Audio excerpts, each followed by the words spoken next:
Je suis Anne-Cécile Maillefer, présidente de la Fondation des femmes. Je m'étais exprimée il y a 3 ans sur les réseaux de Joli Moi. Et depuis, je voulais vous faire un petit bilan, depuis 3 ans, de ce qui s'est passé. Il y a des choses qui ont progressé, des choses qui ont reculé. C'est assez paradoxal. En tout cas, ce qui est sûr, c'est que ce qui a progressé, c'est parce qu'on s'est mobilisés ensemble, parce qu'on s'est battus ensemble, parce qu'on a été solidaires et qu'on n'a vraiment rien lâché.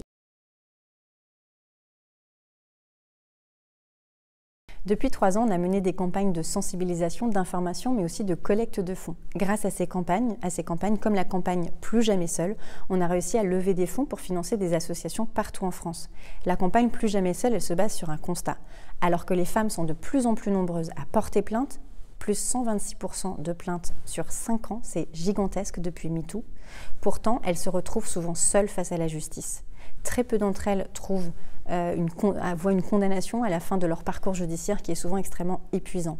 Donc grâce aux fonds qu'on a pu collecter, grâce à vous si vous êtes donateur ou donatrice de la Fondation des femmes, on a pu par exemple financer l'accompagnement solidaire des femmes pendant leur procès, de l'accompagnement juridique, de l'écoute, du suivi psychologique. Ça, c'est grâce à nous, grâce à vous, grâce à donateurs et donatrices de la Fondation des femmes, ce qui nous permet donc de faire en sorte que la justice puisse être une réponse aux femmes qui sont victimes de violences. Un autre sujet qui n'a pas encore assez progressé, mais qui est en cours grâce au fait qu'on se mobilise, ce sont l'aide matérielle qui est apportée aux femmes victimes de violences. Depuis 2020, on s'est rendu compte qu'il y avait énormément de femmes qui, lorsqu'elles appelaient les numéros d'urgence pour avoir un hébergement parce qu'elles se sentaient en danger chez elles, on leur répondait à 4 femmes sur 10 « Non, désolée madame, mais ce soir on n'a pas de place pour vous ». Face à ça, ça nous a énormément révoltés et donc on a décidé de monter un programme d'hébergement et ça nous a permis de financer des dizaines de milliers de nuitées hôtelières en 3 ans.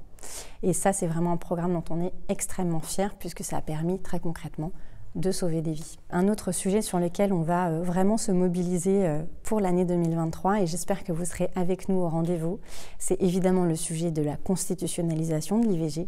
On a vu aux États-Unis l'année dernière, et moi j'ai été la première à être surprise, ce droit être reculé. Et ça, c'est pas possible que ça nous arrive à nous ici en France. Et je pense que les Américaines, il y a quelques années, elles n'auraient jamais cru que ça puisse arriver.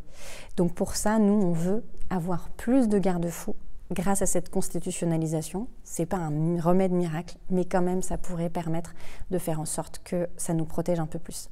Donc là-dessus aussi, on se bagarre, on essaye de faire progresser les choses et avec vous à nos côtés, on y arrivera mieux. Donc soutenez-nous, soutenez la Fondation des femmes, aidez-nous à financer nos avocates, notre plaidoyer, notre communication et évidemment aussi l'aide matérielle aux femmes victimes de violences. Et pour ça, c'est très simple.